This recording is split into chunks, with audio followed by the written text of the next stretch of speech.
बिस्मिल्लाहिर्रहमानिर्रहीम, अस्सलाम वालेकुम। मेरा नाम है डॉक्टर फैसल हयात खान और मेरे साथ मौजूद है डॉक्टर नूर सुल्तान साहब। ये मेरे बहुत अच्छे दोस्त भी हैं, भाई भी हैं। इन्होंने पहले एक दफ़ा इनका हेयर ट्रांसप्लांट हुआ है और आज ये दूसरे हेयर ट्रांसप्लांट के लिए आए हैं।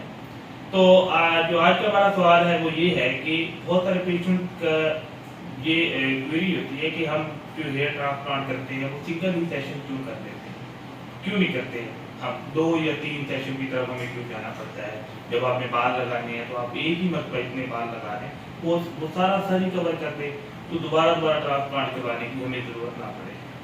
तो इसमें कुछ वजूहात हैं जिसकी वजह से हमें सेकंड या थर्ड ट्रांसप्लांट करना पड़ता है। देखिए, अगर आपका जो जो हेयर फॉल है या बार्डनेस है, अगर वो ग्रेड 5 या ग्रेड 5 से ज़्यादा है तो फिर ये बाद का मुश्किल हो जाता है। अगर आपका डोनर भी कमज़ोर है तो ये मुश्किल हो जाता है कि एक ही हेयर ट्रांसप्लांट में सारा एरिया कवर किया जाए।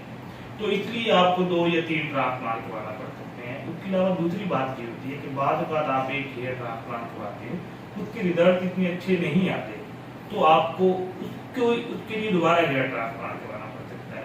और तीसरी बात ये होती है कि जब आप एक हेयर ट्रांसप्लांट करवाते हैं उस वक्त आपका एरिया जो होता है वो कम गिरा होता है और आपका हेयर ट्रांसप्लांट एक से पूरा एरिया कवर हो जाता है। लेकिन जो वो नॉन ट्रांसप्लांटेड हेयर होते हैं पीछे आपके, वो बाद में गिरना शुरू हो जाते हैं। 4-5 साल में वो जो नॉन ट्रांसप्लांटेड हेयर होते हैं वो गिर जाते हैं, तो वो वाला जो एरिया होता है वो बार्ड हो जाता है, तो फिर आपको उधर हेयर ट्रांसप्लांट करवाना पड़ सकता है।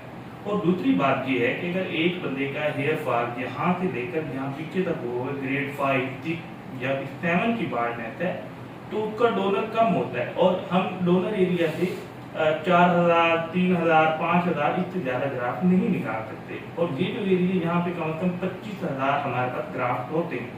तो अगर हम एक हेयर ट्रांसप्लांट में 4000 ग्राफ्ट निकालें, वो 25,000 बालों की जो जगह है पूरी नहीं कर सकते। और दूसरी बात ये है कि जो हमने आपके डोनर एरिया से बाहर निकालने हैं वो हमने इस तरह से निकालने हैं कि पीछे वाला जो एरिया है वहाँ भी आपके बाल मौजूद रहें। और अगर हम बहुत ज़्यादा बाल वहाँ से निकालेंगे, एक तो ये होगा कि वहाँ पे गंजापन, वो पैचेस बन जाएंगे बार्डनेस पे, और दूसरा ये होगा कि वहाँ पे हीलिंग नहीं होगी और वहाँ पे स्कार मार्क बन सकता है। तो इसलिए अगर आपका डोनर एरिया कम है और आपकी बार्डनेस ज़्यादा है तो आपको 2 या 3 हेयर ट्रांसप्लांट करवाने पड़ सकते हैं। शुक्रिया।